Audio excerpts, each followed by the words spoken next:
Alrighty, Carter. Hope you're doing well, man. Having a good Christmas break. I wanted to get this video out to you. Apologies for the delay in this video, but wanted to get this video out to you to kind of compare your mechanics that we talked about in a prior lesson for pitching. Go over some basics for the mechanics that we talked about in that lesson and how we're going to keep working in pitching. So I'm going to play both of these videos side by side. And then from there, we're going to talk about it. Okay, couple big key differences, right? The very first one that we talked about is this leg kick, right? As we see, we don't really have a leg kick, right? We kind of have a really little leg kick, right? So the reason why we want to do this leg kick is because we are trying to generate power. We're trying to generate momentum in order to throw the baseball hard, right? So the big things that we talked about is obviously being at the center of the rubber. That's going to help us be in line with home plate.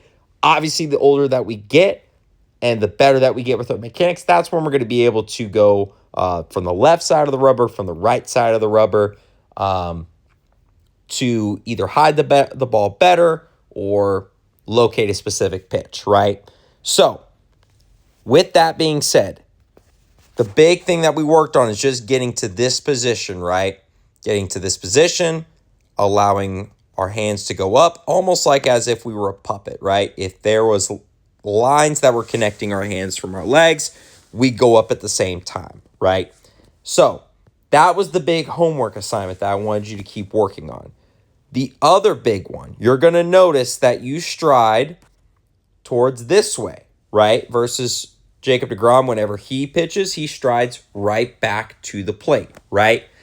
What we call this, and this is a very similar problem that we have with hitting as well, is that we're stepping in the bucket.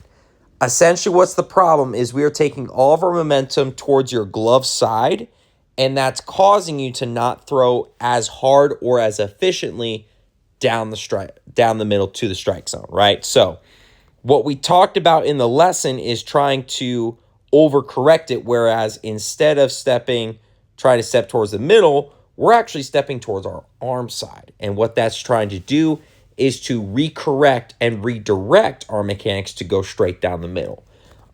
Another big one is with our glove, right? We talked about the bow and arrow theory of that wherever our glove goes, it's the bow.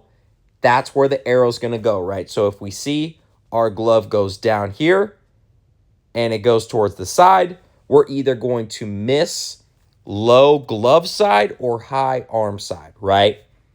As we see in deGrom's video, and I know it really doesn't show it very well, you're going to see that he tucks his glove, it's all the way down. You're going to see that he comes and tucks it into his armpit.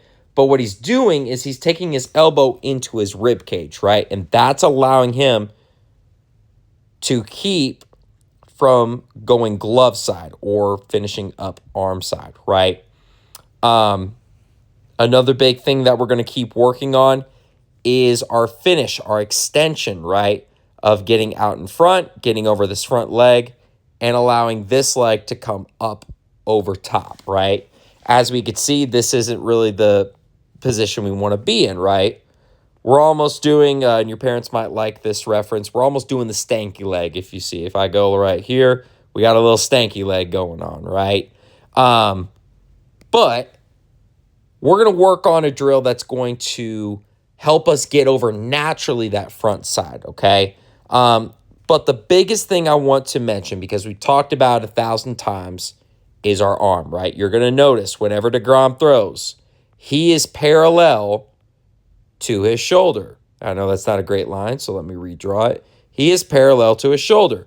We notice that our elbow is actually below our shoulder, right?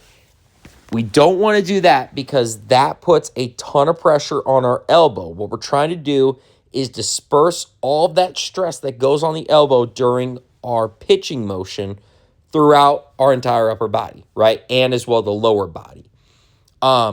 By dropping our elbow, and as you can see, pushing our elbow through, that is a lot of pressure that is going onto this elbow.